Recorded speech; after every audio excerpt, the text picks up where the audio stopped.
Assalamualaikum warahmatullahi wabarakatuh. Selamat pagi anak-anak kelas 2. Bagaimana kabarnya hari ini? Mudah-mudahan selalu dalam keadaan sehat dan selalu dalam lindungan Allah Subhanahu wa ta'ala. Amin amin ya rabbal alamin. Baik anak-anakku kelas 2, sebelum materi kita mulai, marilah kita berdoa bersama-sama ya.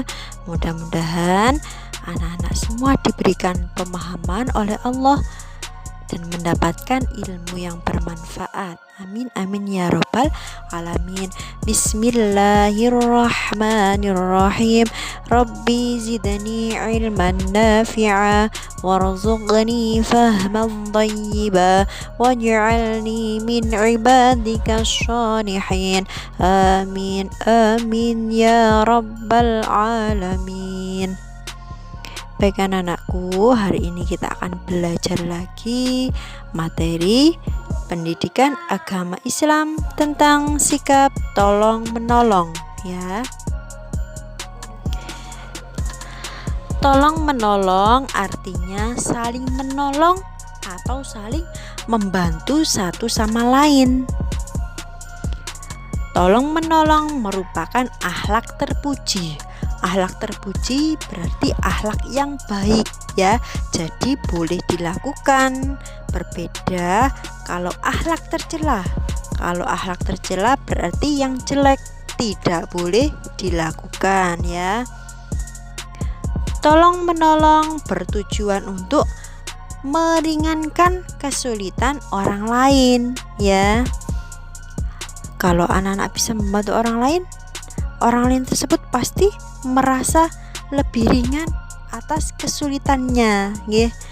Dan ketika anak-anak bisa membantu orang lain, suatu saat ketika anak-anak mendapat kesulitan, insya Allah Allah akan mendatangkan suatu kemudahan, baik itu dari Allah sendiri ataupun dari orang lain ya. Perlu diingat anak-anakku sekalian, tolong menolong di sini hanya boleh dilakukan untuk hal-hal yang baik saja ya. Tidak boleh tolong menolong dalam hal yang jelek. Contohnya ada ketika ujian ya, ada yang meminta jawaban kepada kalian, kemudian anak-anak memberikan contekan, anak-anak memberikan jawaban kepada teman tersebut yang meminta jawaban. Itu namanya tolong menolong dalam hal jelek, karena memberikan contekan itu tidak boleh ya. Contoh lain, ketika ada teman kalian ingin jeruk, kemudian kalian membantunya untuk mengambil jeruk di pohonnya orang ya, punyanya orang, kemudian kalian membantunya untuk mengambil jeruk tersebut. Nah, ini salah satu contoh dari tolong menolong dalam hal yang jelek, tidak boleh dilakukan ya.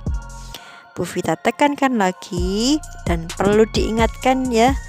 Perlu diingat sekali lagi bahwasanya tolong menolong hanya boleh dilakukan dalam hal kebaikan saja ya. Sebagaimana yang diterangkan dalam Quran surat Al-Maidah ayat 2. A'udzu billahi minasyaitonir rajim. Bismillahirrahmanirrahim. Wa ta'awanu 'alal birri wat taqwa wa la ta'awanu 'alal itsmi wal 'udwan wattaqullah innallaha syadidul 'iqab. Shadaqallahul azim. Yang artinya, dan tolong menolonglah kamu dalam mengerjakan kebajikan dan takwa, dan jangan tolong menolong dalam berbuat dosa dan permusuhan. Bertakwalah kepada Allah, sungguh Allah sangat berat siksaannya ya. Jadi sudah jelas di sini bahwasanya kita diperintah oleh Allah untuk tolong menolong dalam kebaikan dan tidak boleh tolong menolong dalam hal yang dosa ya atau permusuhan. Bahwasanya Allah itu menyiksa ya, siksaannya Allah itu sangat berat ketika kita melakukan suatu dosa. Manusia disebut juga makhluk sosial ya. Jadi manusia tersebut tidak bisa hidup sendiri. Suatu saat pasti membutuhkan bantuan dari orang lain ya. Menolong tidak harus berupa harta. Nah, akan tetapi bisa berupa tenaga dan waktu. Gimana ya tolong menolong dalam tenaga ataupun waktu? Seperti ini anak-anakku ya.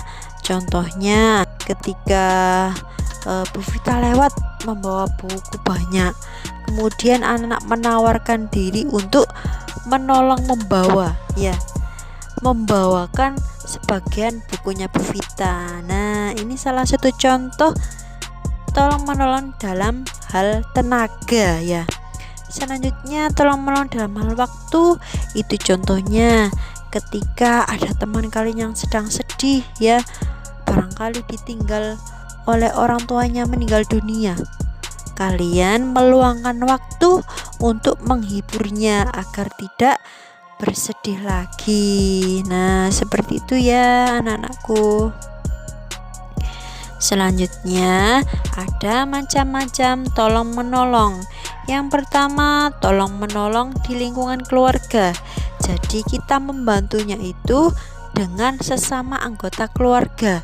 Anak-anak contohnya bisa menolong ibu, ayah, kakak, adik dan lain sebagainya yang ada dalam keluarga ya. Di sini Bu Vita memberikan contoh, ada anak perempuan membantu menyapu halaman rumah karena ibunya sedang memasak ya. Yang kedua, tolong menolong di lingkungan sekolah.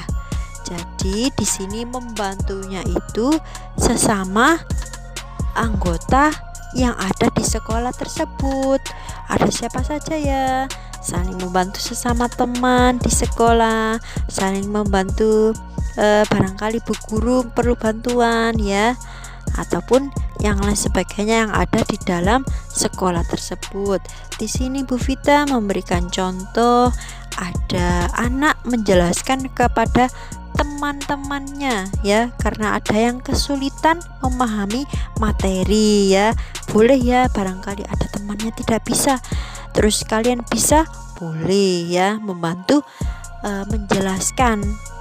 Tidak boleh ketika ujian terus tidak bisa terus kalian memberikan jawaban. Nah, itu tidak boleh. Yang boleh adalah menjelaskan materinya ya sebelum ujian. Barangkali anak-anak bisa menjelaskan, ada temannya nggak bisa, kemudian sampean menjelaskan. Ini yang boleh. Selanjutnya yaitu tolong menolong di lingkungan masyarakat ya. Jadi di sini membantunya itu sesama masyarakat. Nah, di sini Bu Vita memberikan contoh, ada tetangga yang sakit, kemudian tetangga yang lainnya menjenguknya ya. Contoh lain, barangkali ada orang pindahan yang dekat dengan rumahnya kalian. Anak-anak boleh membantu, barangkali membawakan barang-barangnya untuk dimasukkan ke rumah. Seperti itu ya anak-anakku ya, dan lain sebagainya. Baik, mudah-mudahan anak-anak diberikan pemahaman ya oleh Allah dan mendapatkan ilmu yang bermanfaat. Amin amin ya rabbal alamin. Baik anak-anakku sekalian, Marilah kita tutup pembelajaran pada pagi hari ini dengan bacaan hamdalah bersama-sama. Alhamdulillahirabbil alamin. Wassalamualaikum warahmatullahi wabarakatuh.